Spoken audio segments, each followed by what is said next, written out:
Yo, yo, peace and blessings. What's up, you guys? It's your boy Burnell Washburn with the Artist Activator. So blessed to be building here with you today. I am going to go through my entire career basically in just a few minutes. So, like I said, my name is Burnell Washburn. I am from Salt Lake City, Utah. I started making music way back in 2008, dropped my first album in 2009. I started with no connections, no money, no equipment, and no clue what I was doing. Since then, I have performed with some of the biggest names in the world, including Snoop Dogg, Mac Miller, Underachievers, Wu Tang Clan, Macklemore, so many big artists. I've released 10 plus albums, dozens of singles. I've traveled the world. I've been on tour with legends, people that I just looked up to so much. I am consistently paid every month to do what I love. I'm consistently booked on big shows and festivals. I have been featured in major press, magazines, radio stations, TV shows. I have sold beats to big artists like NLE Choppa, Schoolboy Q, a bunch of others. I have worked with dozens of brands and local businesses. I've cultivated a diehard audience of true fans, super fans that just love me for me. I have produced beats for hundreds of artists, and I've generated at least over 200K with my craft. So, take you back to the very beginning. I was not musically inclined. I had no rhythm. I never took lessons. I'd never even met anyone that had played a show or released music before. I did have one friend who was in a punk band and played like garage shows, but nothing serious. Nobody gave me money, handouts, or put me on. I didn't even have YouTube tutorials back then. I kind of got into making beats by accident just because I needed something to rap on. And, in the beginning, it started out just as pure fun, freestyling with my homies, jamming on this little Yamaha keyboard I got at a garage sale for 20 bucks. And, I didn't have a smartphone, I didn't have a laptop, but I had a dream. I had a strong, burning desire to create music. My friend and I, we saved up money from side hustling and working jobs to get our first microphone and beat machine. It took me months to save up for my first computer, and even longer before I realized that I needed a USB interface to plug my mic in. Once I got an interface, it took me months to even figure out how to make that work with my software program. I finally taught myself how to make beats and record vocals, and then I was just off to the races. All I wanted to do was make music every single day. And within a few months, I actually had songs that I could burn onto a CD and show my friends. So that's when things really started. Here's 11 ways that I first got my name out. Number one, making physical demo CDs and passing them out at coffee shops. Number two, going to every single hip hop show I could find just to network with other artists. I would show up early, I would stay late, I would connect with the engineers, the venue owners, the people that worked there, the other artists, everyone that I possibly could. I'd give them my demos, my flyers, everything. I started performing open mic nights every single week, and you can find those. Openmic.org is a good resource. You can find open mic nights in every city, and that's a really good way to get experience performing, especially for people that are like not really there for you. Get experience performing for different crowds and just stage time. So number four, I was making flyers about my upcoming shows and albums, hanging them up all over town, coffee shops, you name it. Texting everyone in my phone on a regular basis, like, yo, I got a new song coming out, or I got a show coming up. And, not just like mass texting, but taking real time to spark up organic, genuine conversations with them. I started a MySpace page. I know that kind of dates me, and SoundCloud. These were like the early days of social media. So I gained like a nice little following on MySpace way back in the day. Um, Collaborating with anyone that would make music, like even if they're a totally different genre, anyone that was down to make music, I would hop in the studio with them.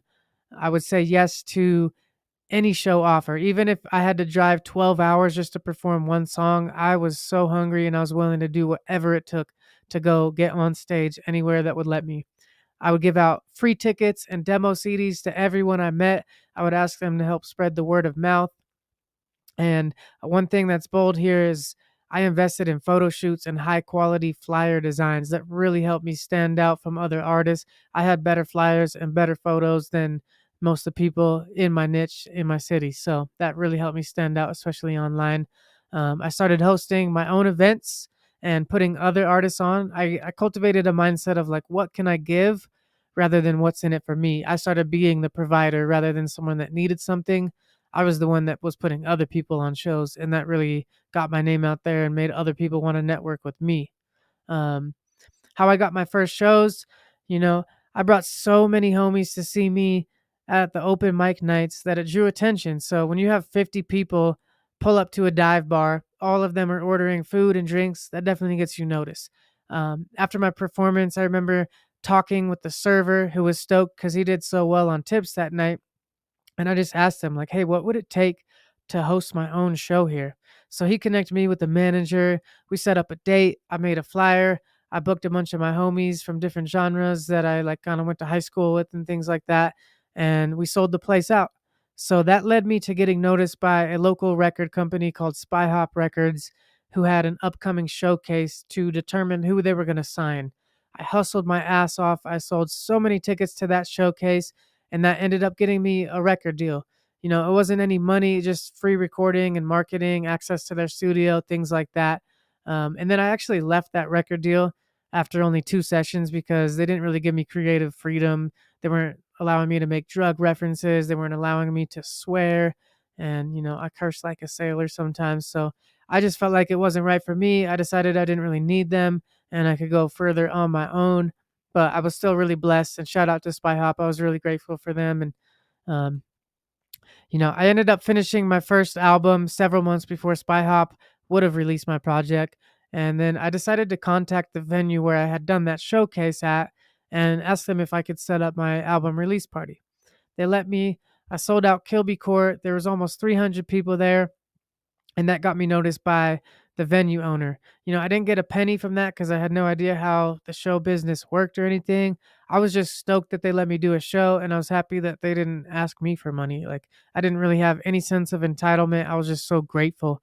I didn't know that it was uncommon to sell that many tickets, but that definitely caught the venue's attention. So they reached out to me shortly after that, asked if I could open for Abstract Rude, which was one of my favorite artists from my all-time favorite label. I was so stoked, so I did the same thing. I sold a shit ton of tickets for that. Got my foot in the door with Rhyme Sayers Entertainment. That's Atmosphere, Brother Ali. Like, it was my favorite label at the time, and had just all the artists and all the fans that were in my niche. So, and just fun fact, that same venue owner still books me to this day. He's the owner of several venues in Utah, and he's one of the biggest promoters in the state. He has opened so many doors for me. So grateful that that one connection way back then is still paying off. Um, I started opening for bigger names, playing several shows per month, sometimes several per week. I released a new project every 6 to 12 months, began building a big local buzz. I got featured in all the local press, and then I went on my first tour in 2011. I began throwing monthly hip hop shows where I put on all the local rappers, DJs, graph artists, b-boys, and it just kind of made me a local legend and made it so everyone, even out of state artists, just wanted to build with me because, if you wanted a good show in Salt Lake, I was your guy. I was just constantly helping other artists, booking touring acts, and collaborating with anyone that was down. High quality photos helped me stand out. Like I mentioned, I was one of the few local artists who had quality shots done by professional photographers. So when people are scrolling online and they saw that my photos were just like way higher quality, your image really matters, you guys, and that people are buying into not just your music, they're buying into your image and what you look like and your outfits and your hair and just your overall style. If you're like selling an image, and I was not pretending to be anything I wasn't, I was just taking my authentic nature and showing that to the world in a way that they could grasp onto. So I've had the same logo for over a decade, stayed consistent with that, and I've consistently put myself out there in a way that stands out. And that helped me just look more successful and start getting booked on bigger festivals. I had courage. I shoot so many shots still to this day. Rejection doesn't phase me. I got really good at asking. I don't just wait for people to come to me. I reach out. If I see that an artist is coming to my town and I want to open for them, I don't just hope, hey, maybe I could open for that. That'd be cool if they hit me up. I am immediately figuring out who's throwing that event. I'm reaching out to all the different angles, the promoters, the venues, other artists that are on the show. Like, hey, any chance I could be on that show? I feel like I could sell a lot of tickets. I feel like I'd be a really good fit for that audience. I would love to come play. I would usually offer to play for free. Um, and just do anything I could. I would say, "Hey, if you can even give me like a slot to do one song, I will sell a lot of tickets for you." And I genuinely would deliver on that. Um, After years of building an organic street buzz and going on DIY tours, everything changed. The age of social media and video just shifted everything. Underground rap isn't what it used to be. But I pivoted, I stayed relevant, and then I went through a massive spiritual awakening. I realized I needed to take a whole different approach. I needed to master my online presence, which was something I wasn't really big into before. I was more like guerrilla marketing, DIY, organic stuff out in the streets. And then I wasn't really building online with video and all that back then. So I realized I needed to take command of my brand and I needed to develop new skills. So I began relentlessly studying things like digital marketing, sales, branding, copywriting, funnels, email campaigns, content creation, and so much more. I started really viewing myself as a business. I hired mentors and coaches. I bought online courses. I started surrounding myself with other entrepreneurs and just totally rebirthed myself. So, I want to give you guys a couple gems. Here's 12 ways that I make money currently, and I've been making money through all of these avenues for quite some time consistently. So, and the amount varies every month, but these are all ways that you can make money, and there's infinite other ways as well. But these are just 12 ways that I personally make money with my craft. Number one, performing shows and festivals. That's probably one of the biggest things for me. And like I've gotten paid several $1,000s for a 30-minute performance before, and it's such a lit feeling. So, streams, obviously, Spotify, Apple Music, things like that. When people listen to my music, I get paid. And I have a thing called Streams for Streams now. So it's like donating money to clean water.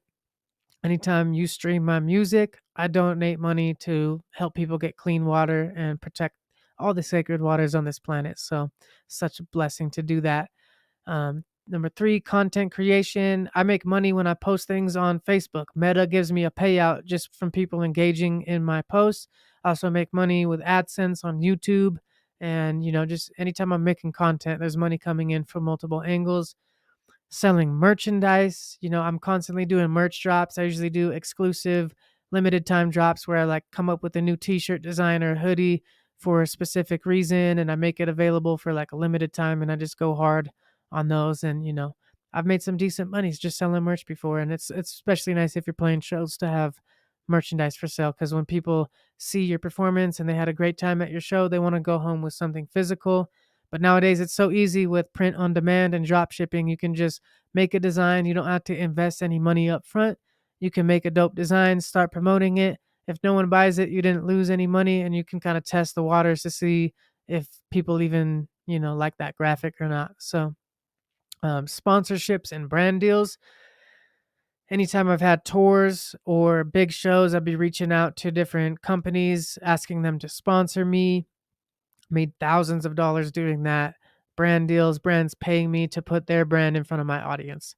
Affiliate marketing is huge. That's when you have an affiliate link for a product or a service and you post that link in your descriptions and your content and then you make a percentage. I made like almost 3 grand off one article that I wrote. I wrote one article that took me like 5 minutes to write all about the platform that I sell beats on, which at the time was called Airbit. I use BeatStars now, but I remember just having like an Airbit affiliate link, wrote one little article on a site called Medium, and people buy that. And I get paid every month when they pay for their monthly subscription. So I made like almost 3 grand from spending 5 minutes writing an article about that. So definitely have affiliate links. It's easy to get affiliate links nowadays. You sometimes need to apply for them, but oftentimes you can just go on any website for any company that is aligned with your brand. You can go on and get an affiliate link, post that, and then when people click that and they sign up for those products and services, you get a little percentage, a little commission off that. So affiliate marketing is huge. Another avenue is Patreon. I don't really make money on Patreon right now because I haven't really done anything on there in a while, but there was a time where I was, making a few $100 on that. So that's one avenue. And there's other sites like Patreon where people will just pay like a monthly subscription to support you and you can provide exclusive content or different incentives for them to be a part of your Patreon, and they can, pay you $5 a month or $50 a month or whatever it is for different incentives. Paid collaborations, that's when I'm charging other artists to make a song with me. And there's lots of artists that desire to make a song with me because, maybe they just really like my craft, or they are just starting out and they know that if they make a song with me, then potentially that helps establish more credibility for them. And maybe a bunch of my fans will end up listening to them and become fans of them as well. So it's worth it for them to pay me money to make a track with them. And I love doing that.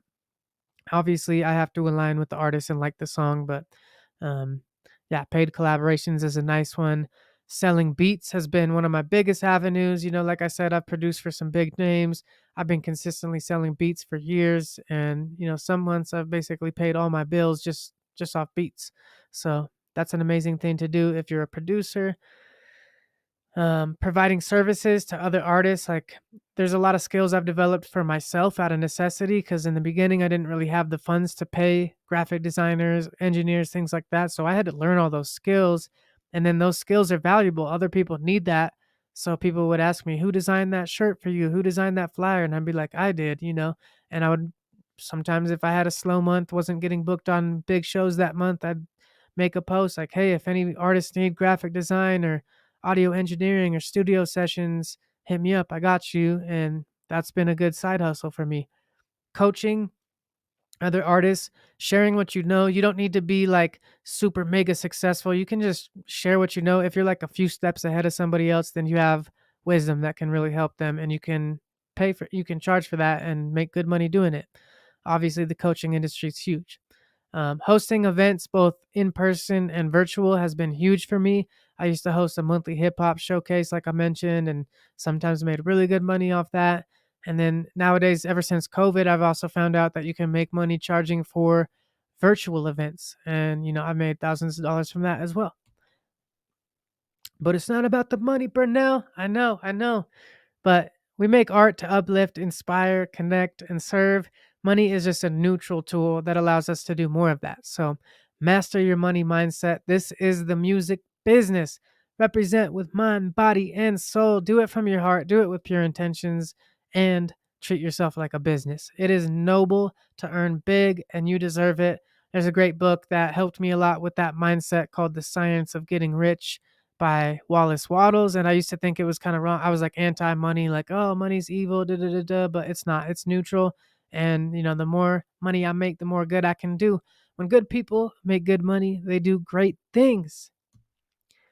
15 years into the game, and I am just getting started. I am hungrier and more committed than ever.